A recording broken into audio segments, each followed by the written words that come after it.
Стилове барманско обслужване. Обслужването на бара не трябва да показва само стил, но трябва и да забавлява.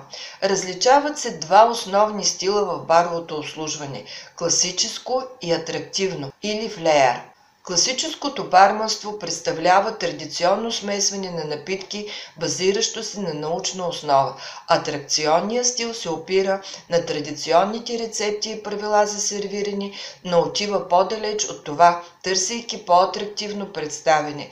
Приготвянето и поднасянето на коктейли трябва да е професионално.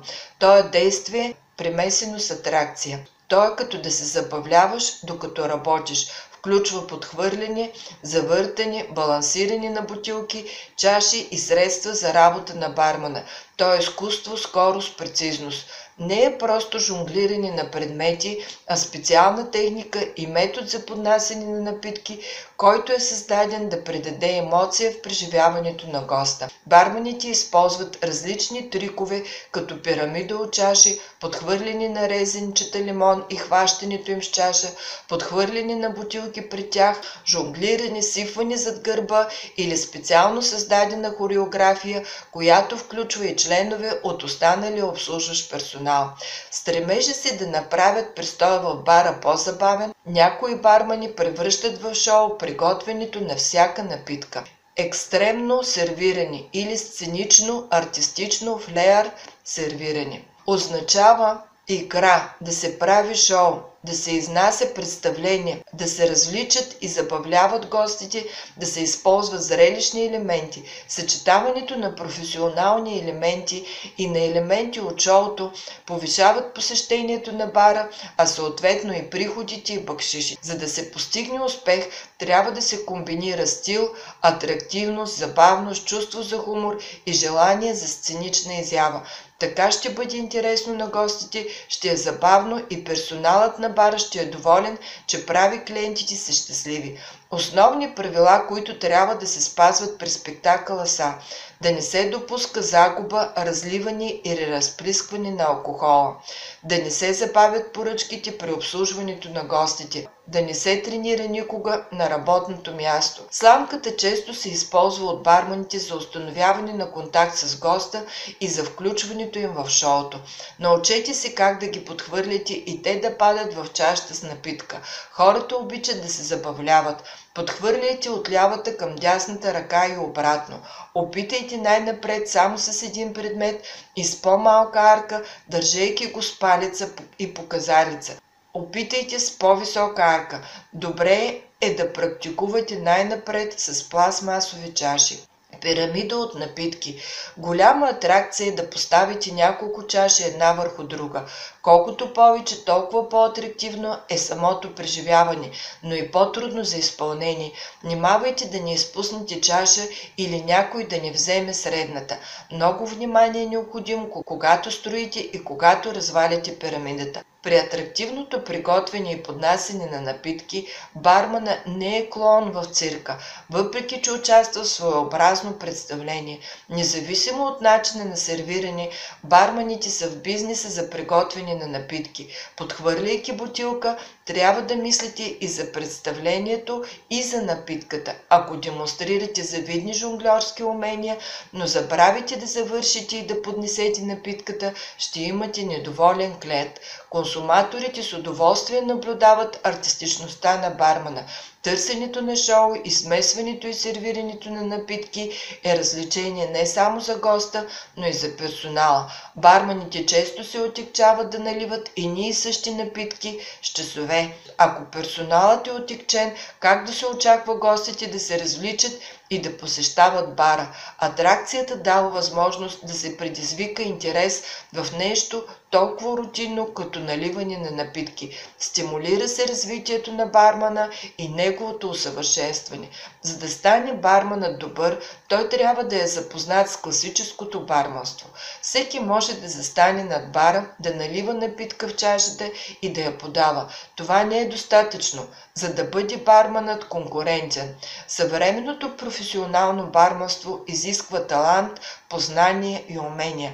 Барманството е бизнес, затова трябва персоналът да е концентриран върху професионализма. Не се допуска счупване на инвентар, забавяне на обслужването или разливане на напитки. При практическите упражнения може да се ползват пластмасови бутилки, никога не се жонглира на бара с празни бутилки. Барманите не са циркови артисти.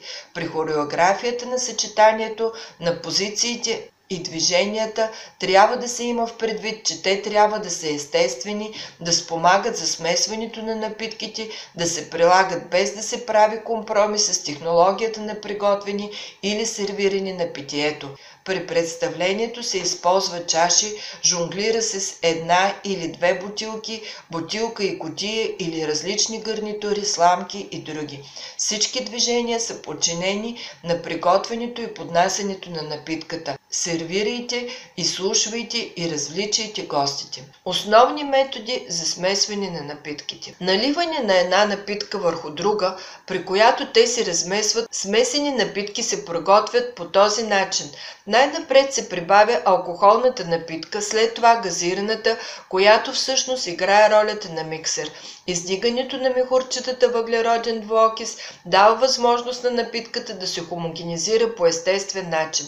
Няма специална технология за наливане. Важна е последователността на прибавените напитки. Изграждането на напитката става в следната последователност. Чашата, в която ще сервирате коктейла, се охлажда с 2-3 купчета лед чрез въртеливо движение на ръката на бармана. За да не разлее коктейла, ледът се изхвърля. Поставя се нов лед, сипва се алкохолната напитка, налива се и газираното питие, поставя се сламка, окраса и се сервира. По този метод се приготвят ром, кока-кола, текила сънрайз и други коктейли. Към предварително охладена чаша с лед се сипва ром, прибавя се кока-кола. За текила сънрайз към охладената чаша с лед се сипва текила, почти догоре се долива портокал сок и се прибавя сироп от нар, гренадин.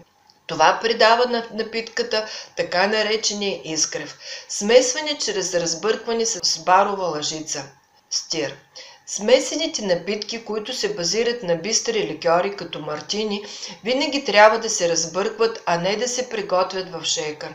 Разбъркването е кратко, от 10 до 15 оборота с барова лъжица. Ако се разбърква дълго, ледът започва да се топи, а смесеното питие съдържа газирана напитка.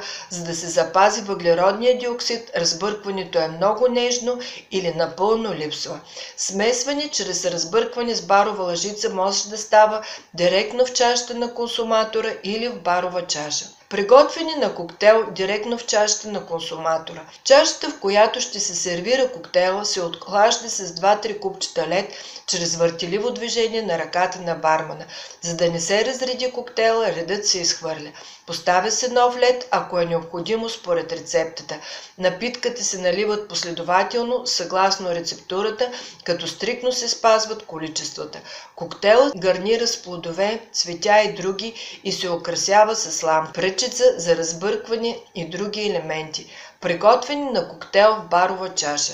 Чашата, в която ще се сервира коктейла, се охлажда с 2-3 купчета лед чрез въртеливо движение на ръката на бармана и се оставя. Ледът се изхвърля непосредствено преди наливането на коктейла. Баровата чаша и лъжицата се охлаждат с купчета лед, който се разбърква енергично с лъжица и се изхвърля. Поставят се 3-4 купчета лед, цял или натрошен, в баровата чаша. Напитките се наливат в количество съгласно рецептата. Сместа се разбърква енергично с барова лъжица. Коктейлът се прецежда през цедка, за да се отдели ледът. Охлаждащата смес се налива в охладената чаша за консумация. Коктейлът се гарнира и украсява, ако това е необходимо. Смесване с ръчен шейкър. Използва се при съставки, които не могат лесно да се смесят: мляко, яйца, сметана, плодови сокове и други. Технологията на приготвяне на смесената напитка включва: чашата, в която ще се сервира коктейла, се охлажда с 2-3 купчета лед чрез въртеливо движение на ръката на бармана и се оставя. Ледът се изхвърля непосредствено преди наливането на коктейла, за да не се разреди напитката. Поставят се купчета лед, цял или натрошен, в смесителната чаша на шейкъра, затваря се с капака и с енергични движения се разклаща. Ледът се изхвърля. Напитките се наливат в смесителната чаша на шейкъра, а количеството и последователността е според рецептата. Шейкърът се държи с двете ръце и се разхлаща хоризонтално пред гърдите с енергични движения на ръцете напред-назад няколко пъти.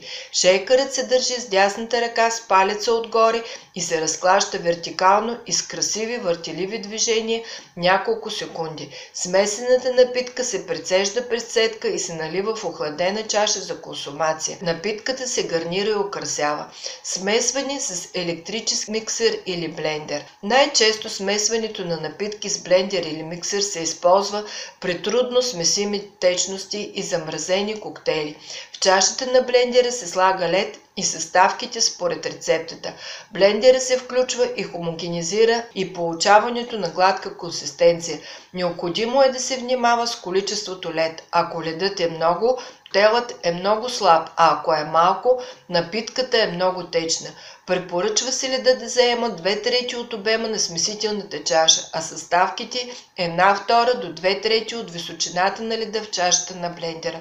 Алкохолната напитка винаги се поставя последна. Така се осигурява охлаждане на останалите съставки и се намаля изпаряването на алкохол. Технология на приготвяне на смесени напитки включва: чашата, в която ще се сервира коктейла, се охлажда с 2-3 купчета лед чрез въртеливо движение на ръката на бармана и се оставя. Ледът се изхвърля непосредствено преди наливането на коктейла. Поставят се 3-4 купчета лед, цял или натрошен. Смесителният съд и миксера или блендера се включва за секунда. Ледът се изхвърля.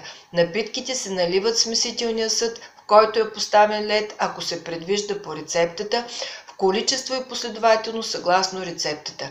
Може съставките предварително да са дозирани с барова чаша. Коктейлът се прецежда през сетката, ако е необходимо, и се налива в охладената чаша за консумация. Коктейлът се гарнира и украсява според рецептата. Образуване на слоеви леер представлява наслояване на една напитка върху друга, без да се смесват, така че слоевете да се открояват. Чашата, в която ще се сервира коктейла, се навежда и по стените и внимателно и бавно се налива напитката. Може течностите да се плъскат по обърнатата с длъбнатината нагоре лъжица. Задължително е познаването на относителната плътност на напитките.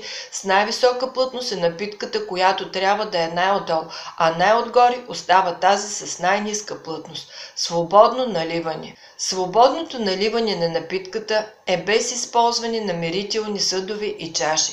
Бутилките трябва да се държат за гърлото между палеца и показалица, като не се стиска много силно. Китката трябва да е свободна и гъвкава. Когато започвате да наливате, бързо вдигате бутилката на позиция 1 час и я държите здраво. Когато бутилката е в това положение, чучура на лейка и струята течност трябва да са насочени директно надолу. Не движете бутилката нагоре-надолу, защото това влияе върху струята. Дръжте бутилката точно на положение 1 часа. В момента, в който издигнете бутилката на положение 1 часа, започнете да броите. Най-напред трябва да бъде изгонен въздуха от лейка, затова казвате въздух, което давате време на въздуха да излезе. След това започвате да броите 2, 3, 4 край, при което бутилката се завърта бързо и рязко, се вдига нагоре и се спира разливането на течност. Движението се прави бързо и само с китката. Ръката е неподвижна. Барманите са установили количеството напитка, която се налива при различно броене. Например, 30 мл се брои въздух, 2, 3 и край. За 50 мл въздух, 2, 3, 4, 5 и 6 и край. Други препоръчват да се броят 1001, 1002. Всяко отброяване е еквивалентно на около 15 мл. Дозиращите лиеца трябва да са чисти, не само от хигиенична гледна точка, а и защото и най-малкото замърсяване на гърлото ще повлияе върху скоростта на изтичане. Тя зависи и от вискозитета. За по-гъсти напитки се използват лиеца с по-голям отвор. Количеството напитка в бутилката също оказва въздействие. От пълна бутилка течността изтича различно, отколкото от полупразна. Необходимо е да се направят тестове с всяка напитка и лиекът, за да се постигне точния обем.